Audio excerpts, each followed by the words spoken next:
Selamat pagi jemaat Tuhan, selamat hari Minggu saya ucapkan bagi Bapak Ibu Saudara baik yang ada di ruangan ini ataupun yang beribadah secara online di tempat masing-masing. Kita bersyukur kepada Tuhan untuk anugerah kasih sayang Tuhan yang dinyatakan kepada kita.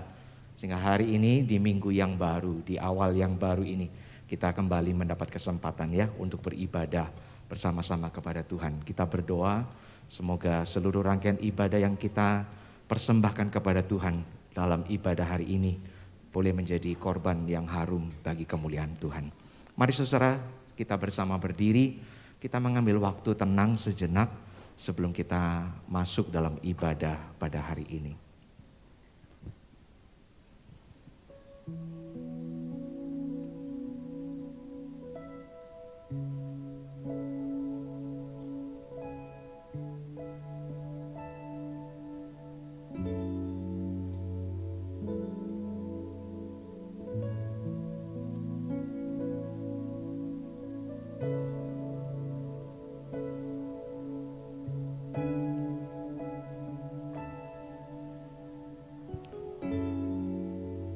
Ibadah hari ini kami mulai dengan satu pengakuan bahwa pertolongan atas kami dalam ibadah ini datangnya dari pihak Tuhan, Allah pencipta langit dan bumi, yang dengan segala kesetiaan dan kemurahan memelihara seluruh ciptaan tangannya. Turun kiranya atas saudara sekalian pada pagi ini anugerah dan damai sejahtera yang berlimpah-limpah dari Allah Bapa dan Tuhan kita Yesus Kristus. Amin. Silakan duduk.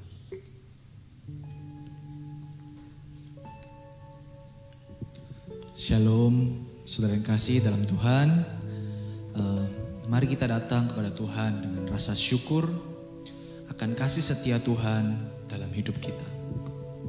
Hari-hari berlalu dan musim pun berganti. Namun setiap pagi rahmat Tuhan terus melingkupi. Besar setiamu.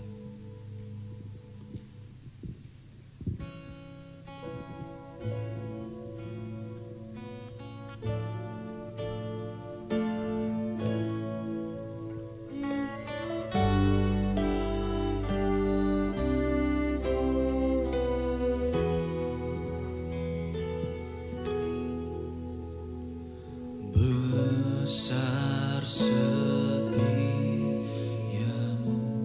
Allah Bapa, besarlah kasih-Mu yang melimpah, tiada kurang dan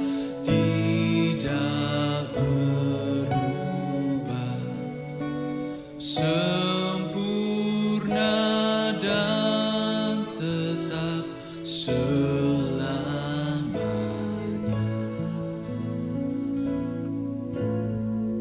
Musim pun berganti, kami tetap mengasihi-Mu. Musim pun berganti, musim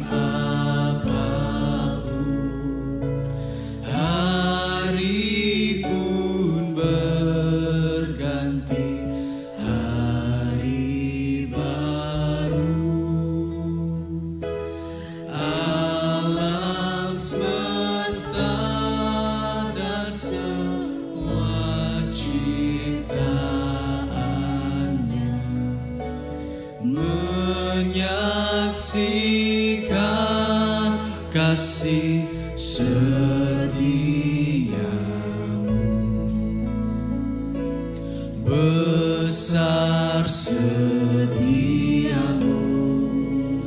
besar setiamu, tiap pagi berikan rahmat baru, segala yang ku perlu Kau sediakan, besar setiamu kepada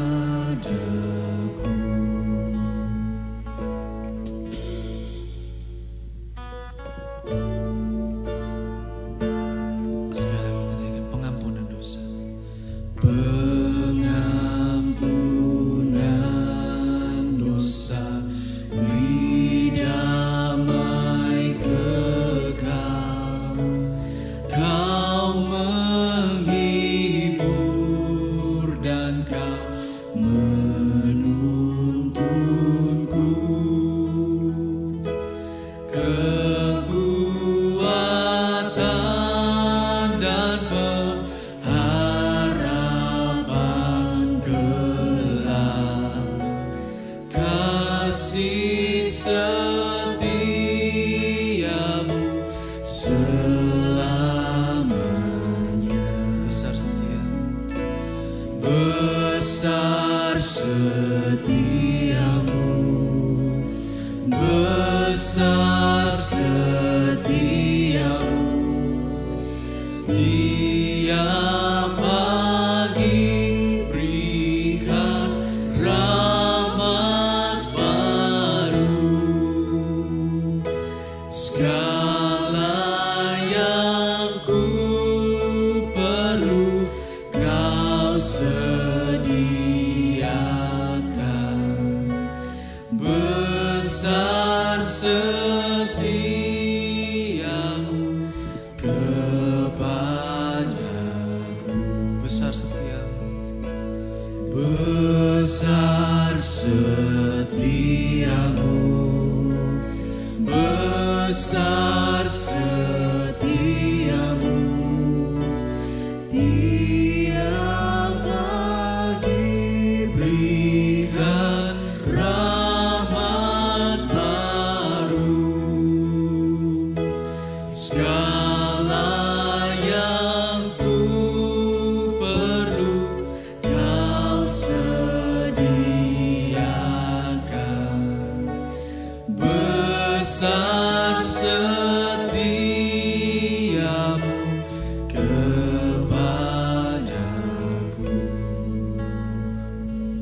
besar setiamu, besar setiamu, besar setiamu kepadaku.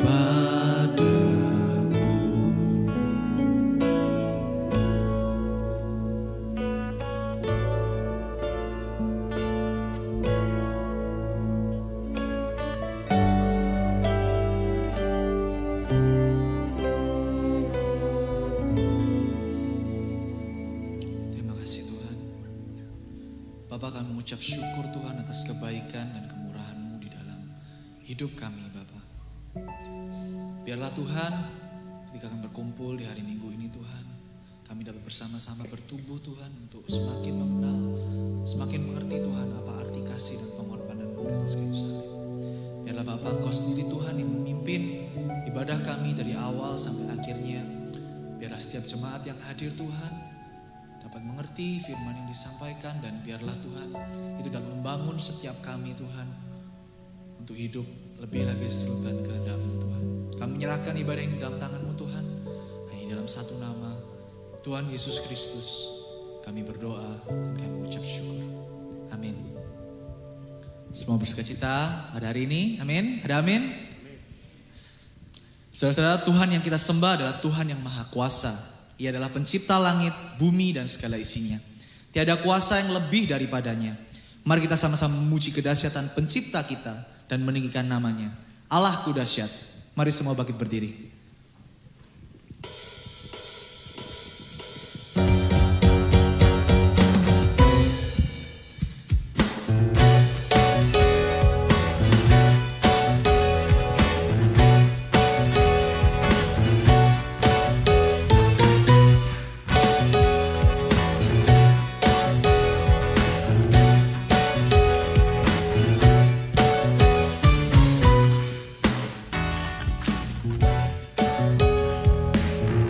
Dari utara ke selatan terdengar pujian bagi Allah.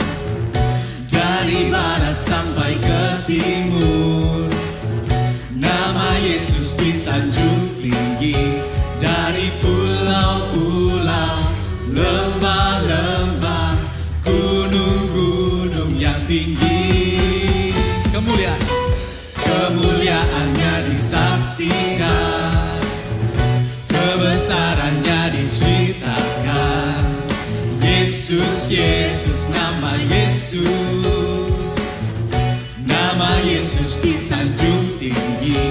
Dari pulau-pulau, lembah-lembah, gunung-gunung yang tinggi. Allahku dahsyat berkuasa, seluruh bumi sujud menyembah. Tinggikan namamu Allahku dahsyat berkuasa, seluruh bumi sujud menyembah. Tinggikan namamu.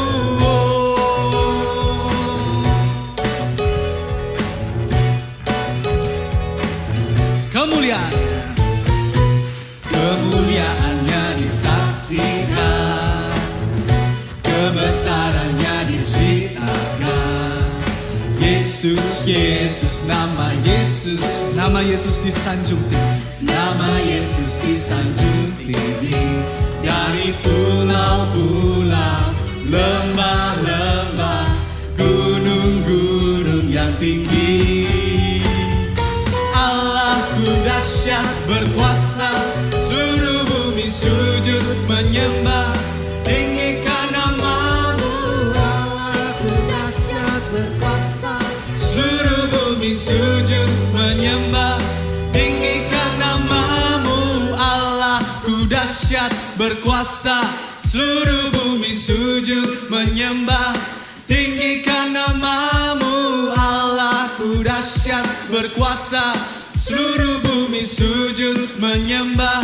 Tinggikan namamu Allahku dahsyat berkuasa, seluruh bumi sujud menyembah. Tinggikan namamu Allahku dahsyat berkuasa, seluruh bumi sujud menyembah. Tinggikan namamu, oh. Tinggikan namamu, oh. Tinggikan namamu Allahku dahsyat. Berikan sorak-sorai bagi Tuhan kita. Tuhan kita namanya begitu berkuasa. Dia takkan tergoyahkan, takkan terkalahkan. Dia hidup dan berkuasa dulu, sekarang, dan selamanya. Mari kita serukan nama Tuhan. Let's go.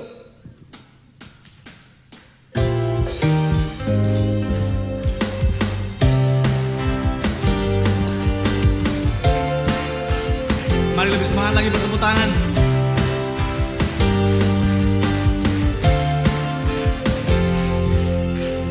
Tuhanku maha besar. Tuhanku maha besar, Tuhanku maha kuasa, Raja segala raja. Dia takkan tergoyahkan, Dia takkan terkalahkan. Dia hidup dan berkuasa. Serukan namanya, Yesus Tuhan Raja. Segala kuasa tunduk dalam namanya. Dia luar biasa, perkasa mulia. Yesus nama di atas segala nama.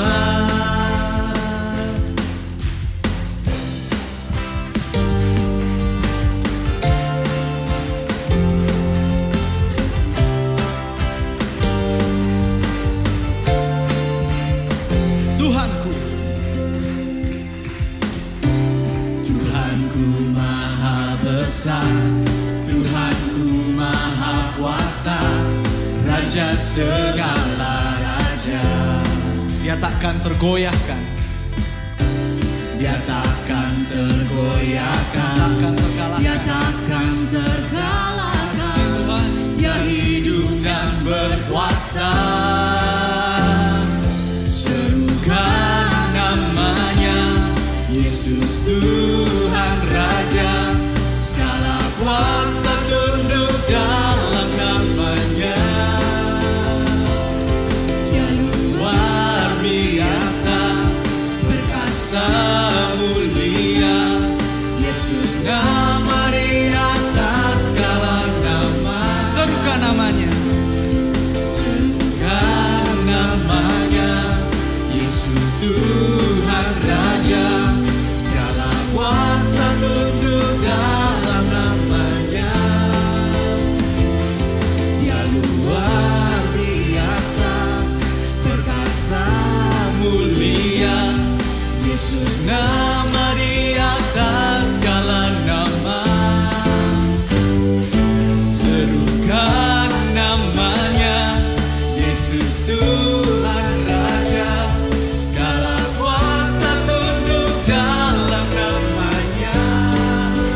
luar biasa. luar biasa, perkasa mulia, Yesus nama di atas segala nama. Yesus nama, Yesus nama di atas segala nama. Yesus nama di atas segala nama.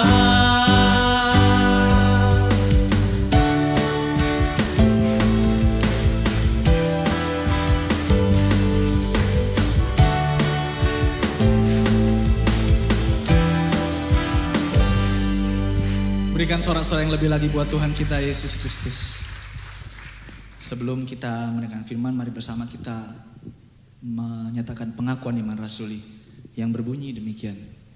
Aku percaya kepada Allah, Bapa yang Maha Kuasa, Halik langit dan bumi, dan kepada Yesus Kristus, anaknya yang tunggal Tuhan kita, yang dikandung dari Roh Kudus, lahir dari anak darah Maria, yang menderita sengsara di bawah pemerintahan Pontius Pilatus, disalibkan, mati dan dikuburkan, turun ke dalam kerajaan maut.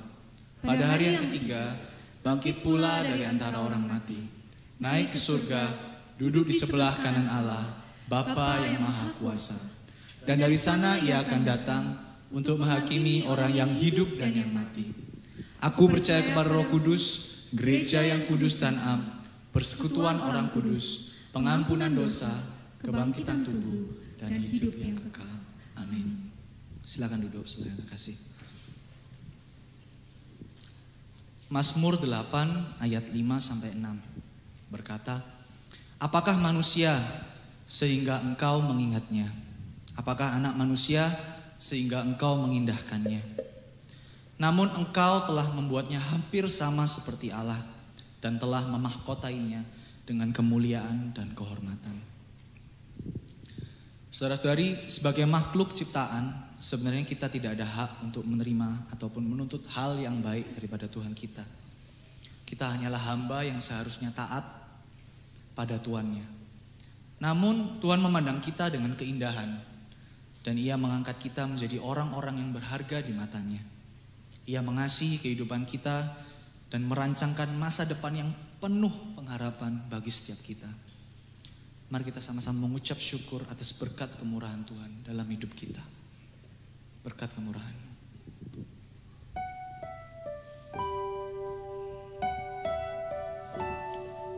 Mari bersama kita siapkan hati kita untuk mendengarkan firman Tuhan.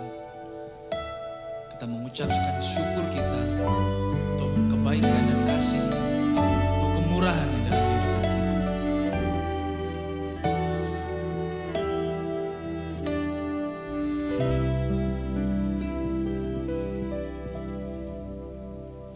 Kau hiasi kehidupanku dengan kemurahan-Mu. Kau rancangkan masa depanku penuh dengan harapan. Aku ada saat ini, semuanya karena kasih-Mu. Aku hidup hari ini, semua berkat kemurahan-Mu. Terima kasih Yesus, Engkau sangat baik, teramat baik bagiku.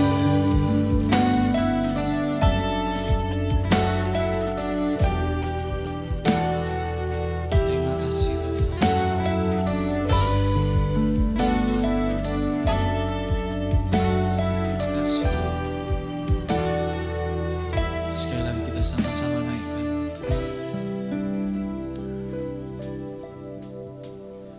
Kau hiasi kehidupanku dengan kemurahan-Mu. Kau rancangkan masa depanku penuh dengan harapan. Kami ada saat ini Tuhan. Aku ada saat ini, semuanya karena kasih-Mu. Aku hidup hari ini, semua berkat kemurahan-Mu. Terima kasih Yesus, Engkau sangat baik, teramat baik. Aku ada saat ini, semuanya karena kasih-Mu. Aku hidup hari ini, semua berkat kemurahan-Mu. Terima kasih Yesus, Engkau sangat baik, teramat baik bagiku. Kau yang begitu baik Tuhan, kasih setiamu tak pernah berubah. Dulu sekarang kasih. Aku ada saat ini, semuanya karena kasih-Mu. Aku hidup hari ini, semua berkat kemurahan-Mu. Terima kasih Yesus, Engkau sangat baik, teramat baik. Aku ada saat ini, semuanya karena kasih-Mu. Aku hidup hari ini, semua berkat kemurahan-Mu. Terima kasih Yesus, Engkau sangat baik, teramat baik bagiku. Yesus, Engkau sangat baik, teramat baik bagiku.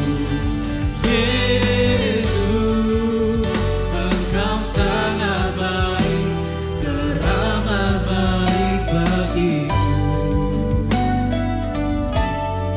Tuhan, Engkau teramat baik bagi kami. Engkau begitu baik. Engkau teramat baik Tuhan. Ajar kami untuk terus mengasihi Engkau Tuhan. Terima kasih Yesus.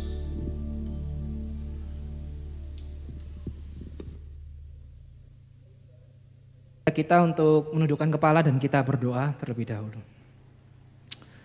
Ya Tuhan, kami ada sampai hari ini semua karena kemurahan-Mu Tuhan. Kami tidak pernah meminta sebelumnya agar kami ada, tetapi Engkau menciptakan kami Tuhan, seturut dan segambar dengan Engkau. Dan terlebih lagi Tuhan, Engkau menganugerahkan putra-Mu untuk boleh menebus hidup kami sehingga kami boleh hidup menyenangkan-Mu Tuhan. Kami mengucap syukur atas kesempatan di mana kami boleh datang, kami beribadah dan kami mendengarkan firman-Mu Tuhan. Kiranya Tuhan boleh memakai hamba-Mu ini di tengah keterbatasannya, di dalam menguraikan firman Tuhan. Supaya Injil Yesus Kristus boleh nyata dalam kehidupan kami. Dan kami boleh melakukannya di dalam hidup kami sehari-hari. Berkati Tuhan ibadah pagi ini. Terpujilah Engkau, di dalam nama Tuhan Yesus kami berdoa. Amin. Oke, shalom, selamat beribadah kembali di hari Minggu bagi kita semua. Ya, thank you buat tim musik yang sudah melayani pada pagi hari ini. Dan juga saya ingin mengucapkan selamat Hari Ayah ya bagi seluruh ayah di tempat ini. Nah, saudara, di bulan Juni ini gereja kita mengangkat satu tema yang saya kira penting, yaitu berbicara mengenai keluarga. Di minggu yang pertama penginjil Hana sudah membahas tentang bagaimana Allah itu mendesain keluarga itu menjadi tempat yang pertama bagi kita untuk dimuridkan dan kita beribadah kepada Allah.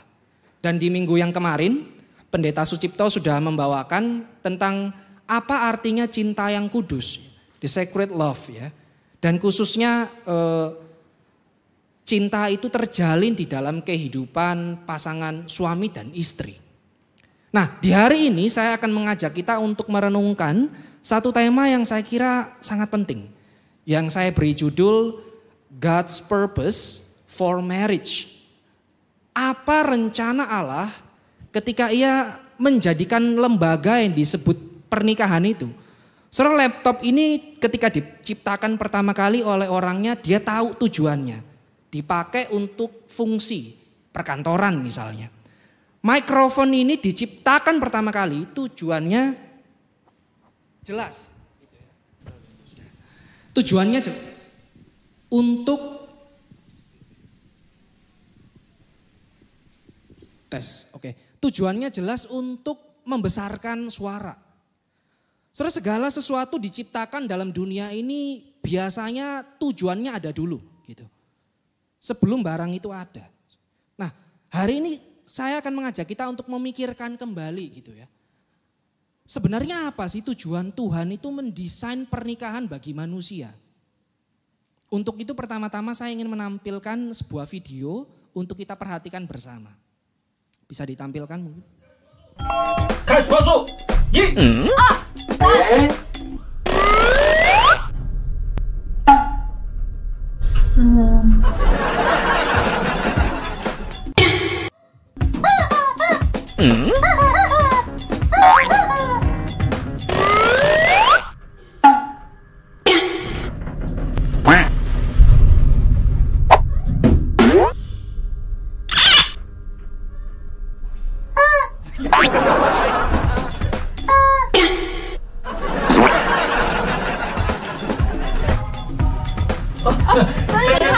乐！祝你生日快乐！祝你生日快乐！祝你生日快乐！祝你生日快乐！生日快乐！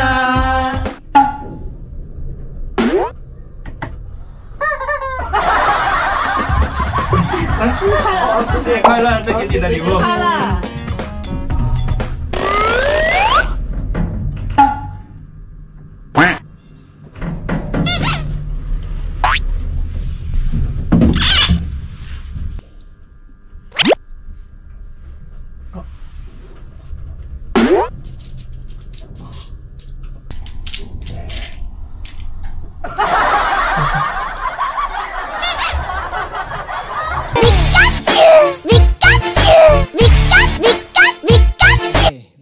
Cukup sekian ya saudara. Saudara, kalau kita memperhatikan di dalam video tadi ya, maka perempuan yang menggunakan kostum Pikachu berwarna kuning dan putih itu sebenarnya sedang diprank oleh 3 orang lain yang sedang berada bersama dengan dia di dalam lift itu. Saudara, perempuan itu diprank untuk melakukan aksi-aksi yang konyol yang bahkan dia itu sendiri nggak tahu sebenarnya. Tujuannya itu untuk apa sih? Saya melakukan itu semua ya. Dengan kata lain saya mau mengatakan gini, perempuan itu bersikap sangat pragmatis. Pokoknya saya melo iya lah, mereka nyanyi saya nyanyi, mereka ngasih saya ya ikutan ngasih gitu ya. Dia melakukan apa yang dilakukan oleh orang-orang di sekitarnya tanpa dia tahu untuk apa saya melakukan itu. Saudara, saya kira seperti perempuan itu ada banyak juga kita hari-hari ini ya yang melakukan hal yang latah. Meniru-niru apa yang dilakukan oleh orang lain ya. Dan kita sendiri tidak tahu sebenarnya tujuannya untuk apa kita melakukannya. Kalaupun tahu saudara, tidak semua alasan atau tujuan itu pasti membenarkan apa yang kita lakukan, bukan? Misalnya saudara, kita bicara mengenai pernikahan ya. Ada pria gitu, dia menikah dengan seorang perempuan. Ya. Lalu ditanya sama temennya, loh lu menikah buat apa gitu ya? Tujuannya untuk apa? Mungkin saudara dia bisa menjawab dengan lantang dan confidence gitu ya. Saya tahu alasan saya menikahi perempuan di samping saya. Yaitu untuk memperoleh keturunan. Sebab Tuhan berfirman, wah. Di dalam Kejadian pasal 1, untuk manusia itu berkembang biak dan berkuasa atas bumi ini. Loh, saudara, emangnya jumlah penduduk di bumi ini gak kurang banyak apa? Emangnya bumi ini masih cukup kosong seperti pada waktu Adam dan Hawa diciptakan pertama kali? Saudara, atau pertanyaannya lebih lanjut gini ya, kita bisa lebih kritis gini. Kalau seumpama nih ya, mereka nggak menghasilkan keturunan, apakah pernikahan mereka disebut gagal? Saudara, tentu tidak, bukan? Apakah waktu Allah menciptakan Adam dan Hawa, ya, kemudian disatukan di dalam lembaga yang disebut pernikahan itu, apakah pernikahan mereka itu disebut pernikahan yang gagal karena Hawa belum melahirkan keturunan? Saudara? Apakah mereka nggak bisa disebut menjadi satu oleh Tuhan? Saudara, tentu tidak seperti ini konsepnya. Pernikahan itu tidak bisa disebut gagal hanya karena ia tidak bisa menghasilkan keturunan atau punya anak. Punya anak atau enggak itu bukan tujuan pernikahan menurut saya. Sebab kalau kita mengacu kembali kepada Alkitab di dalam Mazmur 127, buah kandungan itu dikatakan sebagai pemberian dari Tuhan. Terserah Tuhan mau memberikan apa enggak, saudara. Dan sayangnya saya kira masih cukup banyak orang yang punya pemikiran seperti ini ya. Tujuan pernikahan itu yang penting pokoknya punya keturunan gitu. Istrinya dituntut gitu ya. Cepat punya anak gitu. Loh, saudara, itu kucing atau manusia, saudara? Ya kan? Saudara, karena itu saya ingin mengatakan begini. Bisa di next slide-nya. Ada begitu banyak orang yang menikah, tetapi dia tidak tahu alasan dan tujuan mereka menikah. Selain itu, pernikahan yang didesain pertama kali oleh Allah, itu seringkali hanyalah menjadi salah satu bagian dari siklus kehidupan manusia. Yang dijalani, saudara, tetapi tidak diketahui untuk apa tujuannya. Sehingga akhirnya ya meaningless, saudara. Tidak bermakna, tidak berarti. Siklus kehidupan manusia itu dimulai dari dia lahir, ya, menjadi anak-anak, ya, kemudian beranjak menjadi dewasa, bekerja, lalu menikah, punya anak, bertambah tua, dan hingga akhirnya kematian menjemput. Jadi pokoknya ya kalau sudah lulus kuliah atau udah mencapai umur tertentu, saudara, seringkali itu kayak dipaksa gitu loh. Cepet nikah gitu. Entah itu oleh orang tuanya atau teman-temannya di sekitarnya, saudara. Tapi kalau ditanya untuk apa kamu menikah, ya sebenarnya dia nggak benar-benar tahu gitu loh. Tujuannya untuk apa, saudara. Sampai saya itu kadang mikir gini, sebenarnya tujuan atau seringkali orang tua menyuruh anaknya menikah, jangan-jangan, saudara ya. Itu karena orang tuanya bosen lihat anaknya di rumah terus gitu. Kamu nih lulus kuliah nganggur, cepet nikah gitu ya. Nah, saudara, seringkali mungkin itu yang ada di dalam benak pemikiran banyak orang, saudara. Tapi satu hal yang pasti yang saya mau katakan gini. Cara kita memaknai tujuan pernikahan itu selalu ditentukan oleh wawasan dunia kita. Saudara, saya ulangi sekali lagi ya. Cara kita memaknai tujuan pernikahan kita itu selalu ditentukan oleh wawasan dunia yang kita pakai untuk melihatnya. Ada orang yang memaknai tujuan pernikahan itu hanya sebatas kebahagiaan. Dan kebahagiaan itu seringkali disempitkan lagi, saudara. Disempitkan yang penting punya anak, punya uang, ya, punya rumah, bisa jalan-jalan ke luar negeri, maka tujuan pernikahan itu komplis gitu. Selesai. Ya. Atau ada di sisi lain, saudara. Yang memaknai pernikahan itu yang penting seperti aliran sungai. Ngalir aja, ikut arus saja sampai kemana nasib membawanya. Sedih maupun senang yang penting berdua. Saudara, kelihatannya romantis ya. Tapi kok ya nyesetin gitu. Nah, pertanyaannya bagi kita semua gini, sebagai orang Kristen, bagaimana seharusnya saudara dan saya itu memaknai tujuan pernikahan? Bagaimana caranya adalah kita memaknai tujuan pernikahan itu dengan wawasan dunia Kristen. Saudara, untuk menjawabnya saya ingin memulai dengan menjelaskan terlebih dahulu. Apa itu wawasan dunia? Saudara, sederhananya gini, wawasan dunia itu seperti kayak kacamata, saudara. Kacamata yang saudara pakai yang melaluinya saudara itu melihat sesuatu di luar diri saudara. Kita bisa melihat hal yang sama, saudara. Tapi dengan kacamata yang berbeda kita bisa memaknai dengan berbeda. Setuju ya, saudara? Nah, demikian juga dengan wawasan dunia Kristen, saudara. Wawasan dunia Kristen itu selalu berkaitan dan berakar pada Alkitab, kitab suci, saudara. Khususnya dalam 4 bagian di dalam Alkitab ini. Yang saya ingin supaya saudara melihat gambar ini dan familiar dengannya. Yang pertama berkaitan dengan penciptaan, creation. Ya. Kejadian pasal 1 sampai pasal kedua berbicara mengenai penciptaan. Kemudian Kejadian pasal 3 berbicara mengenai kejatuhan manusia, tepatnya Adam dan Hawa. Dan juga itu mengakibatkan kejatuhan kita semua, fall. Dan kemudian bagaimana Allah itu tidak duduk diam ya. Tapi dia merencanakan keselamatan melalui putranya yang tunggal, Yesus Kristus. Sehingga ada namanya babak redemption. Dan terakhir Tuhan akan menyempurnakan apa yang sudah dia kerjakan di creation dengan dia memperbarui, restoration. Di mana seperti doa Bapa kami, kiranya surga di bumi, saudara. Dan itu yang akan dinyatakan oleh Allah kelak. Saudara, jadi wawasan dunia Kristen berbicara mengenai 4 babak di dalam Alkitab ini. Saudara, untuk mengetahui apa maksud dan tujuan Allah itu mendesain ya, tujuan pernikahan, saya tidak akan membahas satu perikop kemudian mendetailkan, tapi kita akan melihat beberapa bagian. Saudara. Saya akan berfokus hanya pada 2 bagian, yaitu berbicara mengenai penciptaan dan penebusan. Saudara, kita mulai dari penciptaan terlebih dahulu. Dalam kisah penciptaan, saudara, kita bisa melihat bahwa Allah Tritunggal itu adalah dasar sekaligus tujuan bagi persekutuan manusia, termasuk pernikahan manusia di dalam lembaga yang diciptakan oleh Tuhan itu. Maka saudara, saya mengajak kita untuk membuka dan kita akan memperhatikan Alkitab kita yang terambil di dalam Kejadian pasalnya yang pertama, ayatnya yang ke-26 sampai ke-27. Jikalau saudara sudah mendapatkannya, saya akan membacakan untuk kita semua. Ayat 26, berfirmanlah Allah, baiklah kita menjadikan manusia menurut gambar dan rupa kita, supaya mereka berkuasa atas ikan-ikan di laut dan burung-burung di udara dan atas ternak dan atas seluruh bumi dan atas segala binatang melata yang merayap di bumi.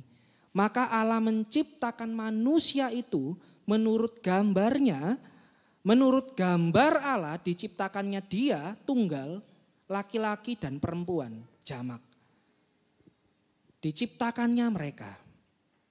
Saudara, dari ayat ini kita bisa melihat bahwa pada awal mulanya ketika Allah itu menciptakan manusia, saudara, termasuk mendesain pernikahan Adam dan Hawa, antara laki-laki dan perempuan itu adalah supaya manusia, saudara, dapat merefleksikan, dapat menggambarkan Allah Tritunggal itu, sekalipun berbeda secara pribadi, tetapi menjadi satu, saudara.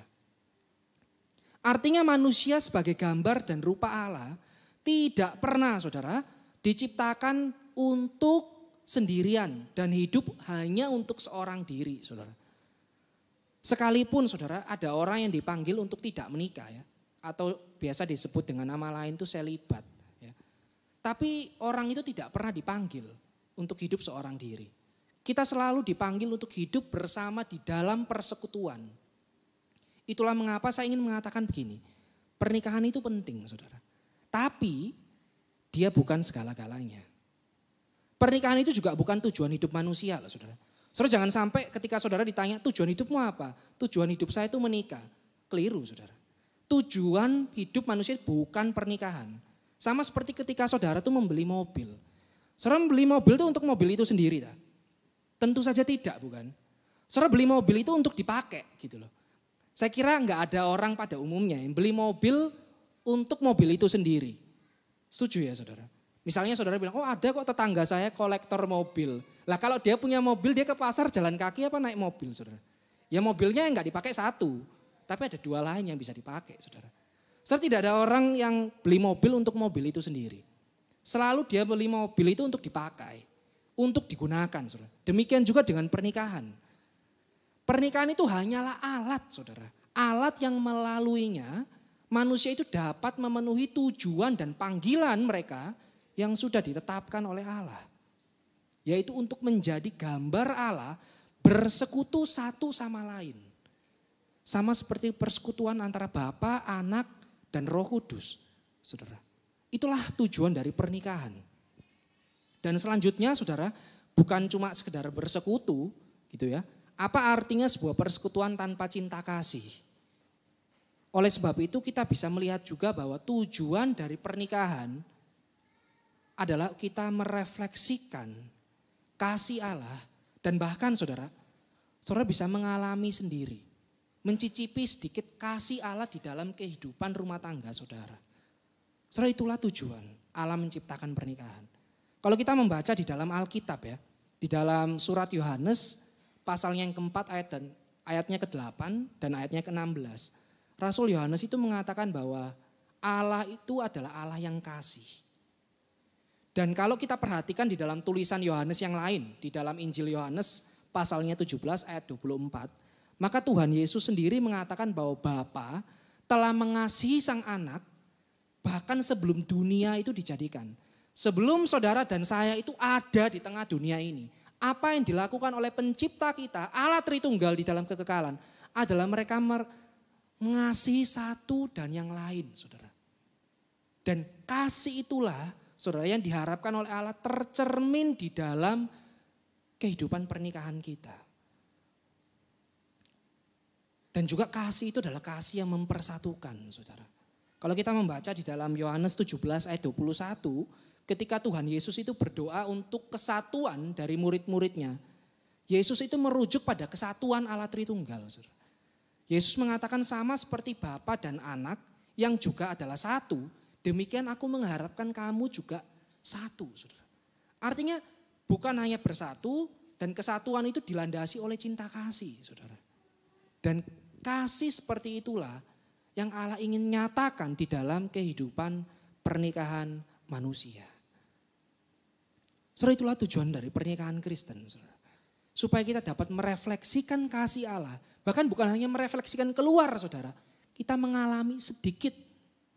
Walaupun saya yakin, saudara, dalam pernikahan bukan hanya merasakan cinta dan kasih ya. Ada rasa sakit di sana, saudara. Sekali lagi, saudara, kita ciptaan terbatas, saudara. Dalam merefleksikan kasih itu. Dan selanjutnya kalau kita maju ke babak selanjutnya di dalam kisah penebusan, saudara. Maka kita akan menemukan gambaran ya bagaimana Injil Yesus Kristus itu bukan hanya pola bagi kita hidup berumah tangga. Tetapi Injil itu adalah tujuan bagi kita menikah. Karena di minggu yang lalu kita sudah membaca ya Efesus pasal yang kelima ayat 22 sampai 25. Maka hari ini saya akan mengajak kita untuk memperhatikan surat 1 Petrus ayat yang ketiga, ayat yang ke-7. Pasal yang ketiga ayat yang ke-1 sampai ayatnya ke-7. Tapi kita tidak perlu membacanya semua ya saudara. Kita hanya akan berfokus membaca di ayat yang pertama sama ayat yang ke-7. Untuk melihat bagaimana Injil itu bukan hanya pola, tetapi dia juga Injil itu adalah tujuan saudara. Manusia itu menikah. Saudara, kalau sudah mendapatkan ayatnya, saya akan bacakan untuk kita semua ya. Yang pertama, nasihat untuk para istri terlebih dahulu. Demikian juga kamu, kata Petrus, hai istri-istri, tunduklah kepada suamimu, supaya jika ada di antara mereka yang tidak taat kepada firman, mereka juga tanpa perkataan dimenangkan oleh kelakuan istrinya. Nasihat yang pertama bagi istri-istri dan nasihat selanjutnya di ayat 7 ditujukan kepada suami-suami. Demikian juga kamu, hai suami-suami, hiduplah bijaksana dengan istrimu sebagai kaum yang lebih lemah, hormatilah mereka sebagai teman pewaris dan kasih karunia, yaitu kehidupan, supaya doamu jangan terhalang. Saudara, dari ayat ini kita bisa melihat bahwa nasihat Petrus yang pertama itu ditujukan kepada kaum Hawa terlebih dahulu, selanjutnya ditujukan kepada kaum Adam. Saudara. Nah, dalam nasihatnya yang pertama, Petrus sedang menasihati istri-istri supaya tunduk kepada suaminya, sebab saudara, ketundukan para istri kepada suami mereka di rumah itu bisa saja adalah untuk menyatakan firman Tuhan ya. Mewujudkan Injil itu, mengkonkretkan kasih Allah itu di dalam kehidupan berumah tangga, saudara. Nasihat untuk tunduk kepada suami ini sebetulnya bukan nasihat yang merendahkan kelompok perempuan, saudara. Tetapi sebaliknya, saudara. Petrus itu justru sedang meninggikan derajat serta peran dari perempuan. Jika kita membandingkan dengan konteks masyarakat pada zaman dulu, saudara. Zaman dulu tuh perempuan gak lebih dari objek yang bisa dipertukar belikan, saudara, diperjual. Nah, tetapi menariknya di dalam bagian ini, saudara, Petrus itu sedang menunjukkan tingginya derajat perempuan. Bahwa perempuan itu sebagai bukan objek yang pasif, saudara, tapi menjadi subjek, pelaku. Dia bisa aktif, bahkan bukan hanya aktif, saudara, memenangkan suaminya untuk membawa suaminya itu lebih dekat selangkah kepada Kristus. Jadi Petrus tidak sedang meninggikan derajat perempuan, saudara. Sebaliknya, saudara. Dan dengan mengatakan bahwa peran istri itu penting di dalam rumah tangga. Perannya yang utama adalah untuk memenangkan, saudara. Membawa suaminya itu untuk lebih maju selangkah kepada Tuhan. Dalam pengertian seperti ini, saudara, seorang istri itu sebetulnya sedang bermisi, saudara. Dengan cara apa? Saudara, bukan dengan cara yang jauh-jauh, saudara. Bermisi kepada suaminya sendiri, saudara. Bagaimana sang istri itu bisa menjadi alat perpanjangan tangan Tuhan untuk mengubah kelakuan dari para suaminya melalui ketundukan mereka di rumah tangga. Ditambah lagi, saudara, ketundukan itu sebenarnya bukan karena kualitas dari suaminya itu sendiri, saudara. Tapi kalau kita membaca surat Petrus, maka Petrus itu menasihatkan istri untuk tunduk. Bukan karena suaminya itu sendiri, tetapi karena Kristus, saudara. Sebagaimana pola relasi antara Kristus dan gerejanya, saudara. Jadi Kristus adalah alasan sekaligus tujuan para istri itu menundukkan diri mereka, ketaatan mereka kepada para suaminya. Buktinya mungkin ada di antara saudara dan saya yang sudah mendengar, bahkan melihat ya, bukti dalam kehidupan kita sehari-hari. Bagaimana ada suami ya yang bertobat, hidupnya diubahkan, bukan karena dia datang kebaktian di gereja, tetapi karena dia melihat kelakuan istrinya di rumah. Izinkan saya untuk menceritakan sebuah kisah pengalaman, saudara. Dulu waktu saya pernah praktek di tempat pelayanan saya, saudara, bukan di sini tentunya. Saya mengenal ada sepasang suami dan istri yang sungguh-sungguh hidup di dalam Tuhan, saudara. Mereka giat melayani, ya. Mereka bekerja, kerjaannya sehari-hari di toko, tapi mereka selalu giat untuk melayani Tuhan. Tapi suatu kali saya pernah diceritakan oleh istrinya begini, bahwa sebetulnya, saudara, ketika mereka awal menikah, suaminya itu sebenarnya jarang sekali pergi ke gereja. Suaminya itu bahkan belum sungguh-sungguh untuk mengenal Tuhan, ya. Bahkan tuh kata istrinya masih sering pergi ke dukun, ke cenayang itu loh, saudara, untuk meminta petunjuk. Bahkan saya pernah diceritakan kisah yang memilukan bagi istrinya. Dia bilang gini, anak pertamanya itu pernah keguguran, lalu suaminya itu entah mengapa ya, bayi yang keguguran itu dibawa ke dukun, terus sama dukunnya tuh entah diapain gitu, saudara. Jadi sampai hari ini mereka yang nggak tahu anak yang pertama itu dibawa kemana, saudara. Dukunnya wis pergi gitu, sudah nggak tahu ada di mana. Jadi dia nyesel minta ampun. Setidaknya gini loh, anaknya kalaupun dipanggil Tuhan, dia mau tahu anaknya itu dikuburkan di mana, saudara. Tapi sama suaminya ini dibawa kasih ke dukun, saudara. Entah diminta apa gitu, saudara. Jadi kayak ada kurbannya gitu loh, saudara. Jadi anaknya yang pertama dibawa ke dukun, terus dikorbankan gitu. Sampai hari ini ibu nggak tahu anaknya dibawa kemana. Suaminya ditanya, anak yang pertama dibawa kemana? Ya nggak tahu juga, saudara. Nah, saudara, kurang lebih seperti itu kehidupan suaminya yang lama. Meski punya suami yang seperti itu, saudara, ya. Tapi apa yang dilakukan oleh istrinya, ya? Saudara, ibu itu tetap memilih untuk mengasihi dan setia kepada Tuhan, sekaligus ia menundukkan dirinya di rumah. Dia tetap memilih menjadi istri yang taat, menjalani perannya sebagai seorang istri di rumah. Bukan memilih menjadi istri yang pembangkang, saudara. Saudara, kalau punya suami seperti itu, kalau kita sebagai istri ya, membangkang tuh kayaknya agak masuk akal ya. Suaminya kurang ajar kayak gitu. Tapi yang dilakukan oleh istri ini adalah dia tetap memilih untuk tunduk kepada suami yang sekalipun mungkin, saudara, bagi pandangan manusia itu nggak layak. Ya, kehidupannya sangat jauh dari Tuhan, ya. Dan sampai tiba waktunya, saudara, di suatu hari tiba-tiba, saudara, suaminya itu kemudian disadarkan bahwa kehidupannya itu sebetulnya sudah jauh sekali dari Tuhan. Dan yang lebih kelihatan lagi, saudara, perubahan hidup suaminya adalah karena dia melihat dengan konkret Injil itu di dalam kehidupan dan kelakuan istrinya.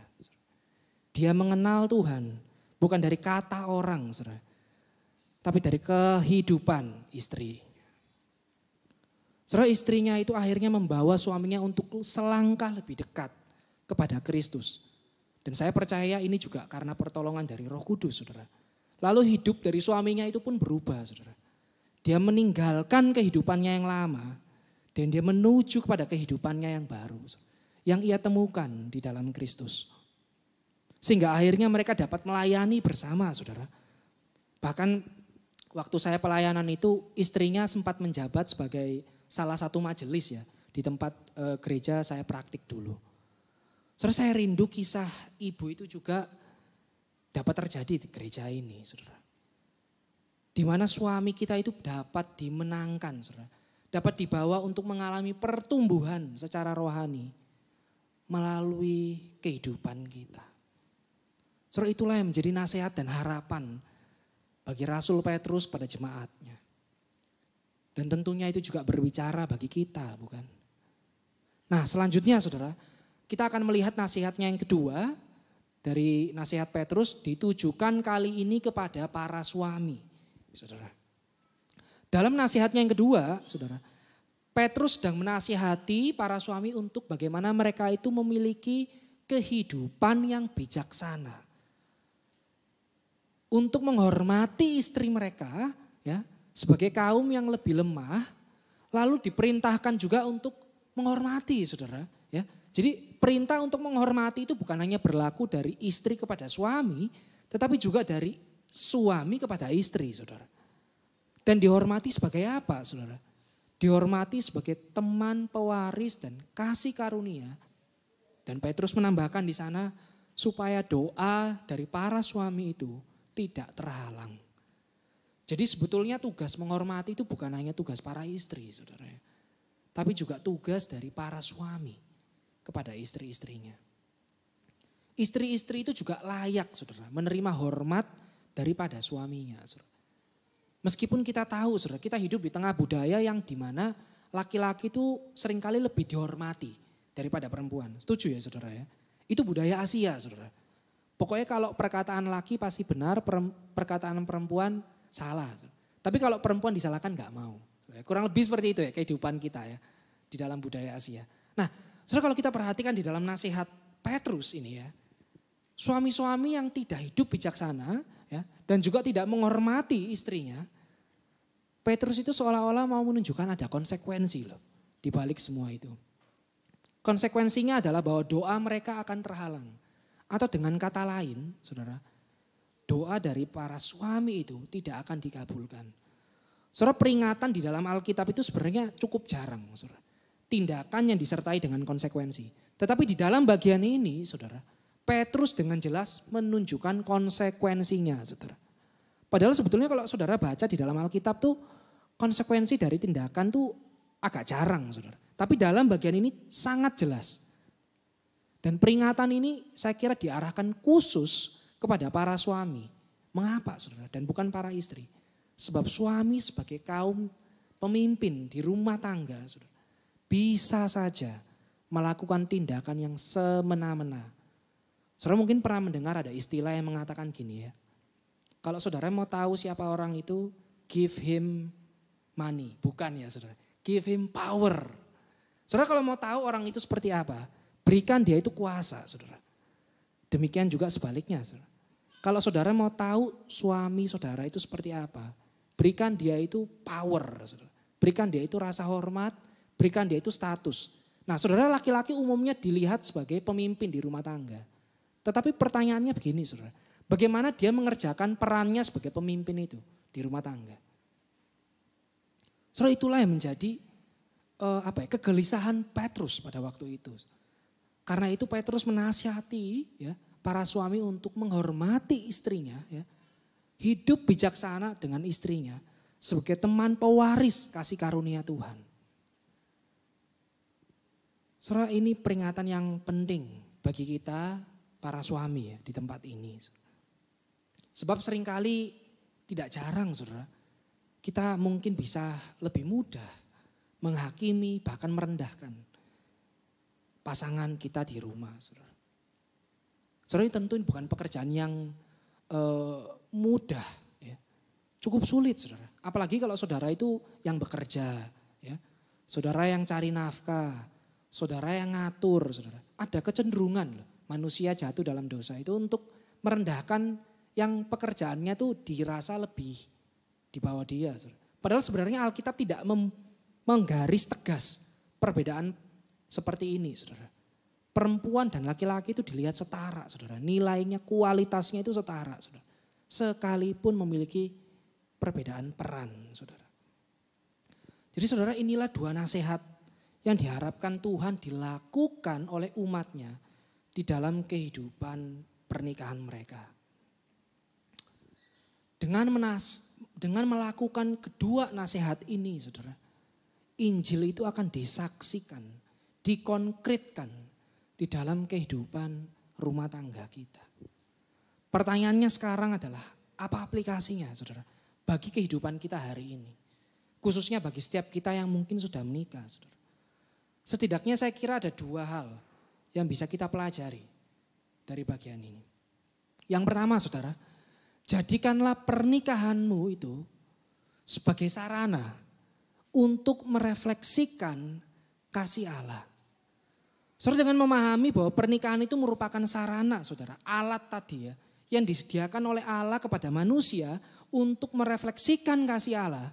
Maka seharusnya kita bisa melihat bahwa pernikahan itu bukan hanya sebatas kita menghasilkan keturunan ya, untuk mendapatkan keuntungan-keuntungan dari pasangan kita saudara. Marriage with benefit ya. Sebab pernikahan itu bukan soal keuntungan apa yang bisa saya dapatkan dari dia ya. Tapi berbicara bagaimana saya mencintai dia dan saya dicintai sebaliknya oleh dia. Saudara, cinta itu sebetulnya adalah kebutuhan paling fundamental di dalam kehidupan manusia. Dengan cinta saudara itu sebenarnya bisa merasa aman dan nyaman sekalipun hidup saudara itu penuh cobaan dan tantangan saudara. Saudara, mungkin hari-hari ini banyak orang mengatakan, oh kehidupan pernikahan itu cinta itu bukannya nomor satu saudara. Tapi coba saudara bayangkan ya, satu hari saudara ya, kalau suami atau istri saudara itu melakukan tugas dan tanggung jawab dia dengan baik. Istri ya masak, suami ya kerja ya. Pokoknya melakukan tugasnya dengan baik di rumah, tetapi tidak dilandaskan oleh cinta dan kasih saudara. Mungkin saudara akan langsung berpikir gini, loh ini istri saya asisten rumah tangga atau istri gitu ya saudara. Melakukan tugasnya sih, tapi enggak dilandasi oleh cinta dan kasih saudara. Maka mungkin di titik itulah saudara. Saudara kan lebih sadar saudara. Bahwa ternyata cinta itu sebegitu pentingnya di dalam rumah tangga. Saudara, jangan sampai kita menjalani kehidupan rumah tangga kita itu seperti robot saudara. Enggak ada gairah, enggak ada cinta di dalamnya saudara. Sebab Tuhan menciptakan lembaga yang disebut pernikahan itu adalah supaya manusia saudara, laki-laki dan perempuan itu dapat merefleksikan kasih Allah yang mempersatukan itu saudara. Saudara, itulah tujuan pernikahan. Saudara, jangan sampai ada faktor-faktor lain yang lebih mempersatukan daripada hal itu saudara. Saudara, inilah tujuan pernikahan. Dan bagi saudara yang mungkin belum menikah ya saudara. Saudara pikirkan baik-baik calon pasangan saudara. Apakah dia kelak akan mencintai saudara itu apa adanya. Seperti kasihnya Allah itu loh. Kasih tanpa syarat. Atau dia itu mencintai saya karena saya itu adanya apa saudara. Mungkin buat testernya gini saudara. Buat kelompok kaum Hawa misalnya. Sesekali ketemu tuh jangan make up gitu loh saudara. Dia itu masih sayangnya sama gak sih sama saya. Nah itu contoh testernya ya saudara. Saya mungkin gak kepikiran contoh tester yang lain tapi saudara bisa melakukannya. Saudara coba uji dan saudara buka mata saudara lebar-lebar. Lihat calon pasangan saudara itu. Dia itu orang yang akan mencintai saya dan layak gak sih saya mencintai dia. Saya memberikan cinta saya, ketundukan saya kepada dia. Saudara tanyakan itu saudara. Sebelum suatu hari kelak engkau akan menikahi pasanganmu.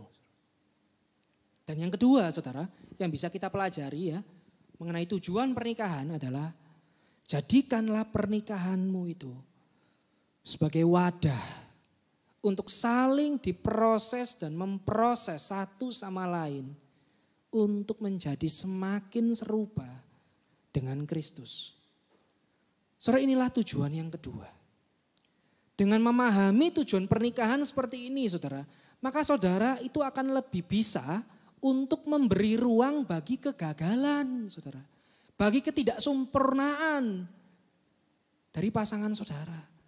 Sebab saudara tahu bahwa pernikahan itu bukan kesempurnaan yang sudah sempurna, saudara. Tetapi orang-orang yang sama diproses, saudara. Saudara mencintai orang yang juga orang yang berdosa. Tapi Kristus sayang dengan dia ditebus.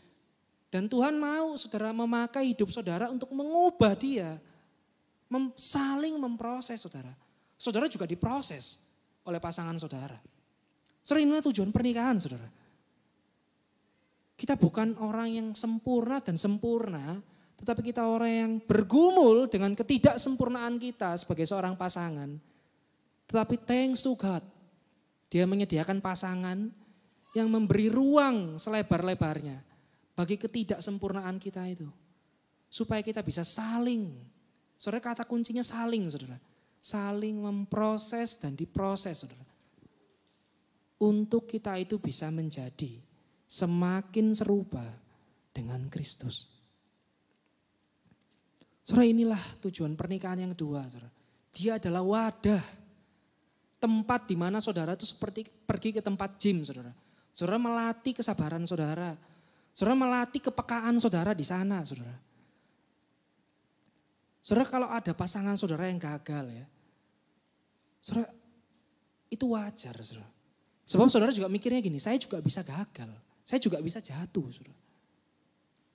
Saudara, jadikanlah pernikahan saudara itu menjadi wadah untuk saling diproses dan memproses satu sama lain. Goalsnya apa? Supaya kita menjadi semakin serupa dengan Kristus, saudara. Saudara, itulah tujuan dari pernikahan ya. Dan kerohanian pasangan saudara itu juga adalah tanggung jawab dari kehidupan saudara. Istri bertanggung jawab atas kerohanian suaminya, demikian juga sebaliknya. Saudara. Suami itu bertanggung jawab atas kerohanian dari istrinya. Maka saya mau bertanya begini, saudara. Sejak engkau menikahi pasanganmu, ada hal yang berubah apa di dalam hidup saudara? Saudara, itu menjadi pertanyaan besar bagi kita. Apakah orang yang saya nikahi selama 10 tahun, 5 tahun, 15 tahun, 20 tahun ini membawa saya semakin saya bertumbuh menjadi serupa dengan Kristus? Atau sebaliknya saudara, semakin serupa dengan yang lain saudara? Saudara, tanyakan ini dalam kehidupan saudara, dalam kehidupan pernikahan saudara. Dan juga khususnya bagi mungkin saudara yang belum menikah. Saudara tanyakan kepada calon pasangan saudara, apakah dia ini bisa memproses saya ya? Membawa saya ini semakin serupa dengan Kristus atau enggak, saudara? Itu menjadi pertanyaan yang perlu kita pikirkan, saudara. Pernikahan itu begitu penting, saking sangat pentingnya kita itu sebenarnya di dalam pernikahan, kita itu bisa berperan atau merasakan sedikit kehidupan Kristus, saudara. John Piper pernah mengatakan ya di dalam salah satu tulisannya, kalau kamu mau memiliki kehidupan seperti Kristus, maka saudara coba menikah. Kenapa saudara? Karena di dalam pernikahan, saudara bisa mencicipi sedikit apa itu rasanya memikul salib, menyangkal diri. Di dalam pernikahan itu saudara mengerti artinya berkorban untuk kebaikan orang lain saudara. Bukan kebaikan diri sendiri saudara. Maka kalau kita mau menjadi semakin serupa dengan Kristus, salah satunya saudara, coba menikah saudara. Wah, itu kita bisa mengalami penderitaan Kristus sedikit mungkin ya saudara. Bagaimana keakuan kita itu dikikis terus menerus dari hari ke hari saudara. Kita rela untuk berkorban saudara. Saudara, tentu ini bukan mudah saudara. Tapi bukan berarti tidak bisa kita lakukan. Sekalipun ini sulit saudara, bukan berarti ini menjadi dongeng atau tahyul saudara. Tapi ini perlu menjadi visi yang kita kejar di dalam pernikahan kita saudara. Saudara, ini tujuan pernikahan saudara. Membawa pasangan kita selangkah demi selangkah kepada Injil Yesus Kristus. Caranya yang pertama adalah kepada para istri untuk menundukkan diri mereka saudara. kepada suaminya. Mencintai suaminya, menghormati suaminya. Demikian juga sebaliknya untuk suami, saudara. Mengasihi istrinya. Bahkan kasih itu disebutkan kasih tanpa syarat, saudara. Menghormati istrinya, saudara. Peduli, ya. Dan lain sebagainya. Saudara. Lakukanlah apa yang sudah dilakukan oleh Kristus itu bagi pasangan-pasangan kita. Supaya Injil itu dikonkretkan di dalam kehidupan rumah tangga kita, saudara. Saudara, kalau Yesus sendiri sudah berkorban dan dia mati-matian bagi hidup saudara, adakah pengorbanan yang terlalu besar yang bisa saudara lakukan bagi pasangan saudara? Saya kira tidak ya, saudara. Sebab guru kita yang agung, Tuhan kita yang kita sembah, sudah melakukan segala yang kita perlukan, saudara. Dia mati untuk menebus hidup saudara. Dia datang ke dunia ini untuk menderita, merengkuh kematian itu supaya engkau dan saya tidak merengkuh kematian, saudara. Tapi kita mengalami kehidupan di dalam Kristus. Saudara, itu motivasi yang mendorong kita untuk mengasihi pasangan kita. Saudara, kiranya Tuhan boleh menolong setiap kita di tempat ini untuk membawa pasangan kita lebih selangkah demi selangkah, saudara. Untuk menjadi semakin serupa dengan Kristus. Dan kiranya kasih Allah Tritunggal itu boleh direfleksikan, boleh dialami oleh saudara sendiri di dalam kehidupan rumah tangga saudara. Amin. Mari tundukkan kepala dan kita berdoa.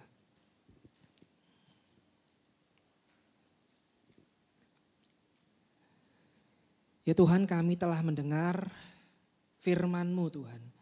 Kami telah membaca bahwa Engkau menciptakan kami Tuhan segambar dan serupa dengan Engkau.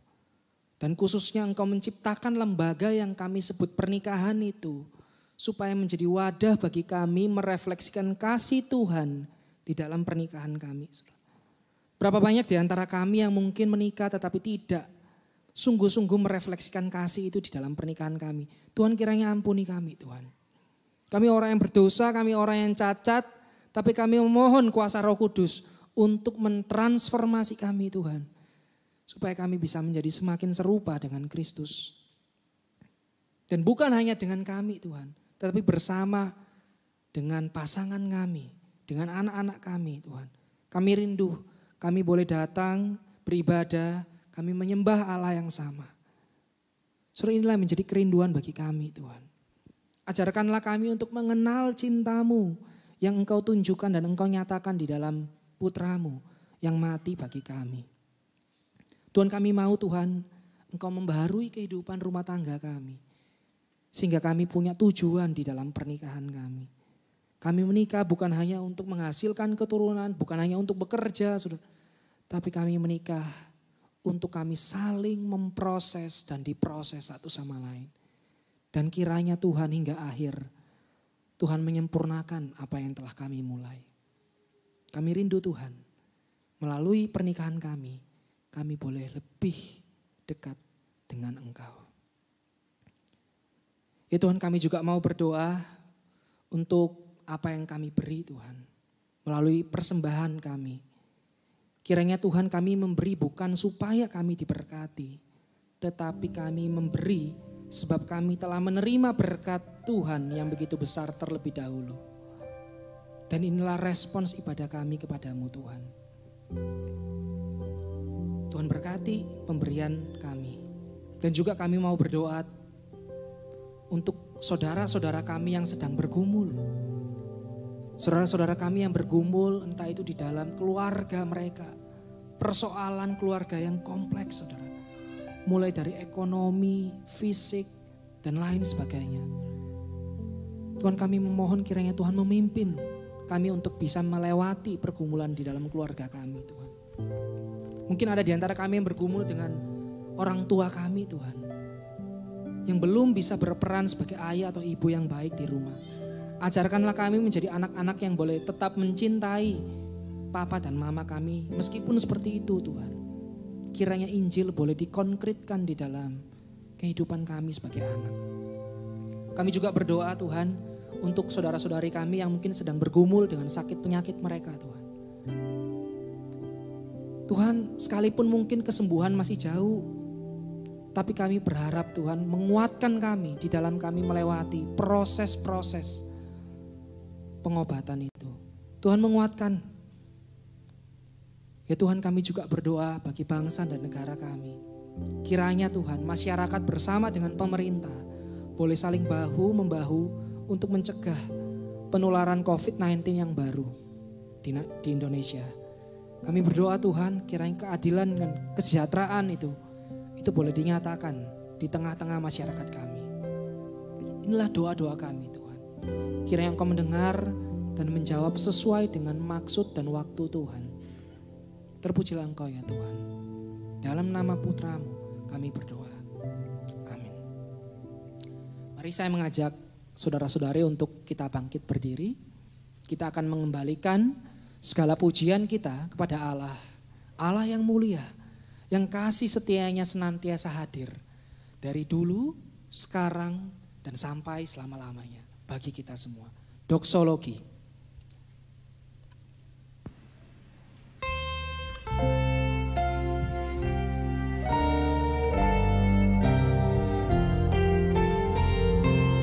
Puji Allah Bapa Putra, puji Allah Roh Kudus, ketiganya yang esa. Pohon selamat sumber berkah. Amin.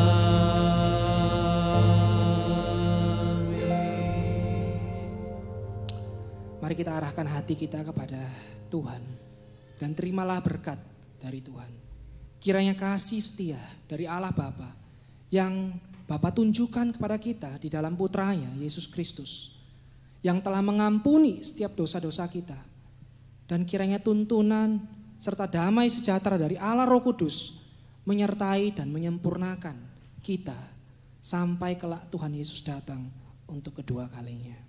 Amin.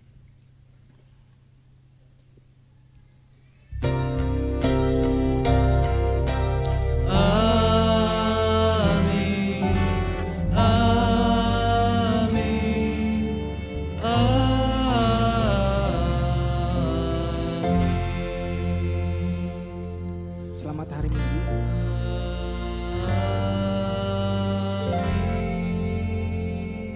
Selamat hari Minggu bagi kita semua. Silakan Tuhan Yesus memberkati.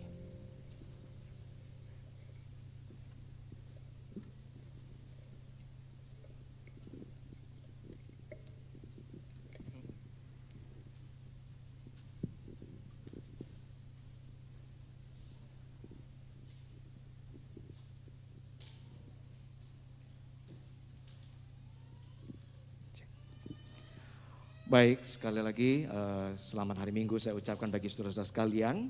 Yang pertama tentu saja sebelum nanti kita lanjut dalam beberapa pengumuman secara digital yang saudara bisa bisa perhatikan.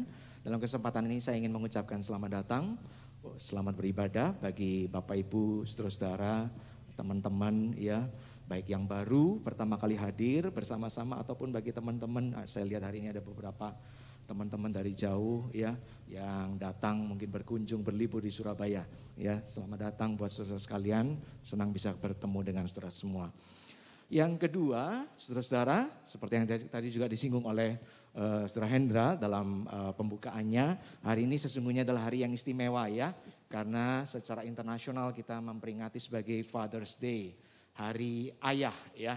Saya mengucapkan selamat bagi Anda semua ya, termasuk diri saya sebagai para ayah yang Tuhan sudah beri kesempatan dan kepercayaan ya untuk mendidik putra dan putri kita. Saya tidak tahu ini apakah sudah dicocokkan jadwalnya oleh penginjil Tasya sebagai pembina di PAW ya. Hari ini yang melayani kalau saudara perhatikan adalah teman-teman kita dari Tunas Remaja, bahkan ada yang dari sekolah minggu ya. Dan mereka itu adalah pelayanan pertama kali melayani ibadah secara full ya, dari awal sampai akhir ya. Semoga ini menjadi hadiah istimewa bagi saudara-saudara, para ayah yang tadi anak-anaknya bersama-sama melayani Tuhan di sini ya.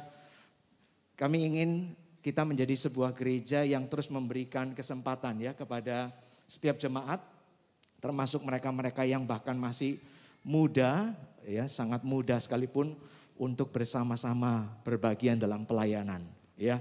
Ya tentu saja ya, kalau masih seumur mereka jangan dibandingkan ya dengan para pemain musik profesional misalnya. Tapi terus terang bukan performa profesional yang dikejar ya. Tapi kami rindu anak-anak ini, anak-anak kita semua juga ya, belajar dari sejak masa kecil mereka. Apa artinya mencintai Tuhan dan melayani Tuhan ya. Mari terus dukung mereka-mereka, para orang tua ya. Termasuk yang mungkin anak-anaknya tadi tidak ada di sini ya. Karena sesungguhnya melayani Tuhan itu bisa di banyak cara ya. Tapi saya berharap kita semua bisa bergandeng tangan, doakan anak-anak kita ya, yang diberi kepercayaan, doakan anak-anak kita ya, bawa mereka seperti khotbah tadi, selangkah lebih dekat dengan Injil Tuhan setiap harinya, setiap minggunya ya, supaya mereka bertumbuh jadi pribadi-pribadi yang mencintai Tuhan ya.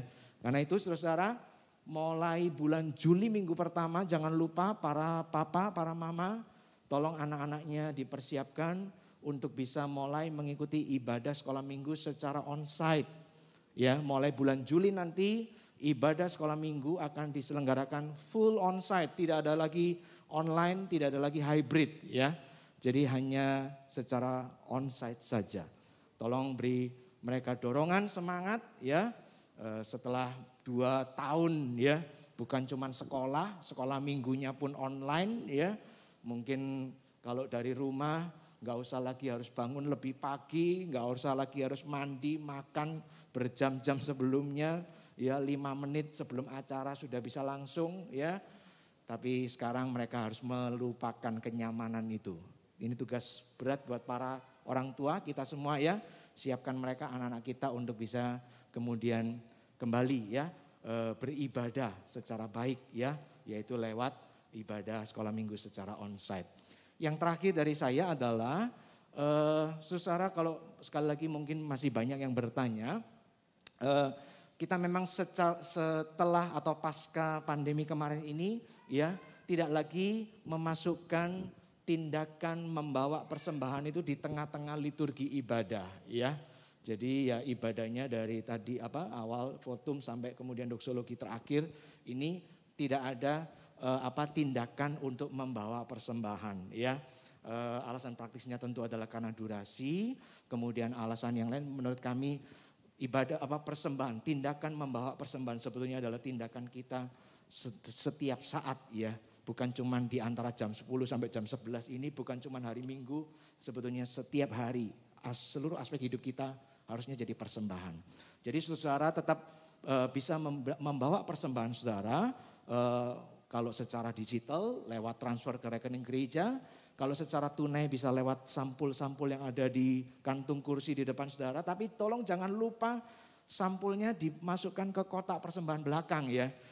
Para petugas asyir tiap minggu masih mungkin beberapa kali menemukan ada yang sudah memasukkan uang persembahannya di dalam sampul tapi ditinggal di kantong kursi ya. Jangan ya, tolong sampul-sampul yang berisi uang persembahan saudara dimasukkan ke kotak persembahan yang ada di belakang. Itu saja yang ingin saya sampaikan. Satu lagi, jangan lupa hari Rabu ini ya, Rabu ketiga ya kalau nggak salah, secara bulanan 1 kali sebulan diadakan yang namanya Bright Talks ya. Itu adalah kesempatan kita sebagai sesama anggota jemaat untuk bisa mungkin kalau ada pertanyaan-pertanyaan tertentu diajukan di sana.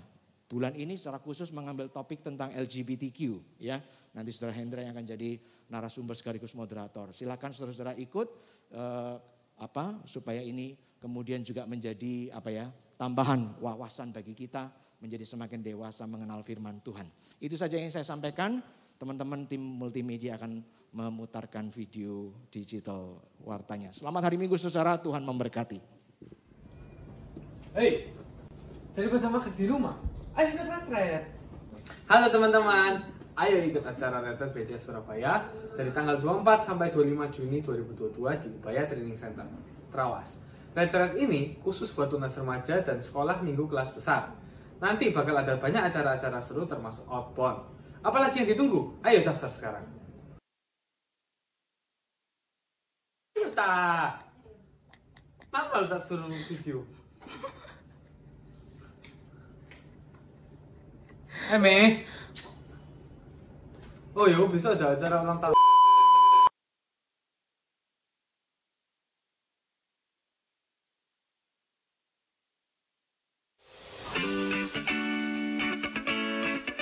Shalom Jemaat BCS Surabaya, saya akan menyampaikan beberapa pengumuman yang perlu kita perhatikan bersama. Setiap hari Rabu pukul 19.30 kami mengadakan persekutuan doa via Zoom. Sebagai satu keluarga di dalam Tuhan, mari bersama kita menyatakan kasih dan kepedulian kita terhadap sesama dengan mendoakan satu sama lain. Bagi saudara yang memiliki pokok doa tertentu yang ingin didoakan di dalam persekutuan ini, saudara dapat menuliskan pokok doa tersebut di dalam link yang ada di samping saya. Tanggal 22 Juni pukul 19.30, jadwal doa Rabu akan digantikan dengan Bright Talk. Karena bulan ini gereja kita mengangkat tema tentang Christian Family, Bright Talk akan membahas isu LGBT yang akhir-akhir ini menjadi persoalan di tengah masyarakat. Bagi jemaat yang ingin mengetahui mengapa isu ini penting untuk dibahas, bagaimana pro dan kontra terhadapnya, dan bagaimana kita sebagai umat Kristen seharusnya menyikapinya, mari bersama kita bergabung di dalam Bright Talk di tanggal 22 Juni nanti. Retret tunas remaja dan sekolah minggu kelas besar yang bertemakan Growing Together akan dilaksanakan pada hari Jumat hingga Sabtu tanggal 24 sampai 25 Juni 2022 di UTC Trawas. Kami mengundang setiap remaja untuk ikut berpartisipasi dalam retret ini. Untuk info dan pendaftaran, saudara dapat menghubungi Evangelis Hana. Yang terakhir, jangan lupa subscribe YouTube BCS, follow IG @BCSSBY agar saudara-saudara tidak ketinggalan info-info penting lainnya. Sekian dari saya, happy Sunday, have a good day, God bless you. Persekutuan doa via Zoom. Sebagai satu keluarga di dalam Tuhan, gantikan dengan Bright Talk. Karena minggu ini